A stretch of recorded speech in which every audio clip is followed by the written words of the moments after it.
আমি যখন ছোট ছিলাম খেলতে যেতাম মেঘের দলে।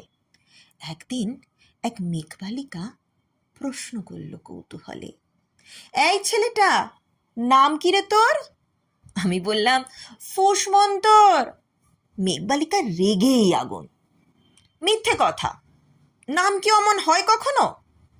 আমি বললাম, নিশ্চয় হয়, আগে আমার গল্প শোনো।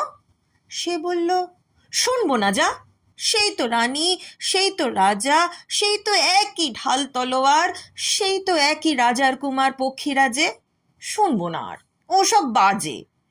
আমি বললাম, তোমার জন্য নতুন করে লিখবো তবে। সে বলল, সত্যি লিখবি? বেশ, তাহলে মস্ত করে লিখতে হবে, মনে থাকবে, লিখে কিন্তু আমায় দিবি। আমি বললাম, তোমার জন্য লিখতে পারি এক পৃথিবী। লিখতে লিখতে লেখা যখন সবে মাত্র 2-4 পাতা, হঠাৎ তখন ভূত চাপলো আমার মাথায়। খুঁজতে খুঁজতে চলে গেলাম ছোটবেলার মেঘের মাঠে। গিয়েই দেখি চেনা মুখ তো একটিও নেই এ তল্লাটে। একজনকে মনে হলো, ওরই মধ্যে অন্যরকম। এগিয়ে গিয়ে বলি তাকেই, তুমি কি সেই মেঘবালিকা? তুমি কি সেই? সে বলেছে, মনে নেই, মনে তো নেই আমার, ওসব মনে তো নেই। আমি বললাম, তুমি আমায় লেখার কথা বলেছিলে। সে বলল, সঙ্গে আছে, ভাসিয়ে দাও গায়ের ঝিলে। আর হ্যাঁ, শোনো, এখন আমি মেঘ নই আর, সবাই এখন বৃষ্টি বলে ডাকে আমায়। বলেই হঠাৎ এক পশলায় চুল থেকে নখ আমায় পুরো ভিজিয়ে দিয়ে অন্য অন্য বৃষ্টি বাদল সঙ্গে নিয়ে মিলিয়ে গেল খরস্রোতায়, মিলিয়ে গেল দূরে কোথায়, দূরে দূরে। বৃষ্টি বলে ডাকে আমায়, বৃষ্টি বলে ডাকে আমায়।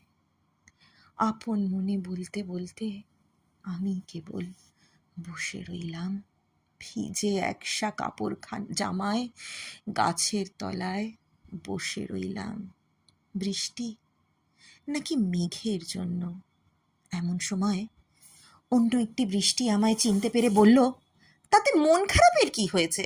যাও, ফিরে যাও, লেখো আবার, এখন পুরো বর্ষা চলছে, তাই আমরা সবাই এখন নানান দেশে ভীষণ ব্যস্ত। তুমিও যাও, মন দাও গে তোমার কাজে। বর্ষা থেকে ফিরে আমরা নিজেই যাব তোমার কাছে। এক পৃথিবী লিখব বলে আমি এক পৃথিবী লিখব বলে ঘর ছেড়ে সেই বেরিয়ে গেলাম। ঘর ছেড়ে সেই ঘর বাঁধলাম গহন বনে, সঙ্গে শুধু কাগজ কলম। একাই থাকবো, একাই দুটো ফুটিয়ে খাবো, 2-1 মুঠো। ধুলো বালি যখন যারা আসবে মনে, তাদের লিখব, লিখেই যাব। এক পৃথিবীর 100 রকম স্বপ্ন দেখার সাধ্য থাকবে যে রূপকথার, সে রূপকথা আমার একার। ঘাড় গুজে দিন লিখতে লিখতে, ঘাড় গুজে রাত লিখতে লিখতে, মুচ্ছে দিন, মুচ্ছে রাত, যখন আমার লিখবার হাত অসাড় হলো, মনে পড়ল সাল কি তারিখ, বছর কি মাস, সেসব হিসেব আর ধরিনি। লেখার দিকে তাকিয়ে দেখি এক পৃথিবী লিখব বলে একটা খাতাও শেষ করিনি। সঙ্গে ঝমঝমিয়ে বৃষ্টি এলো খাতার উপর। আজীবনে লেখার উপর বৃষ্টি এলো এই অরণ্যে। বাইরে তখন গাছের নিচে নাচছে ময়ূর আনন্দিত। এ গাছ ও গাছ উড়ছে পাখি, বলছে পাখি, এই অরণ্যে কবির জন্য আমরা থাকি। বলছে ওরা, কবির জন্য আমরা কোথাও, আমরা কোথাও, আমরা কোথাও হার মানিনি।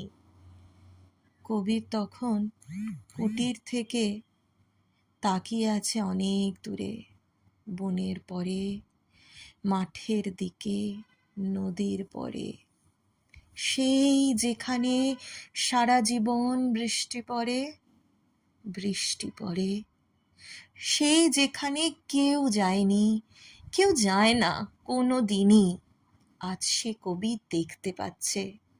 সেই দেশে, সেই ঝর্ণাতলায় সোনায় মোড়া মেঘহরিণী, কিশোর বেলার সেই হরিণী।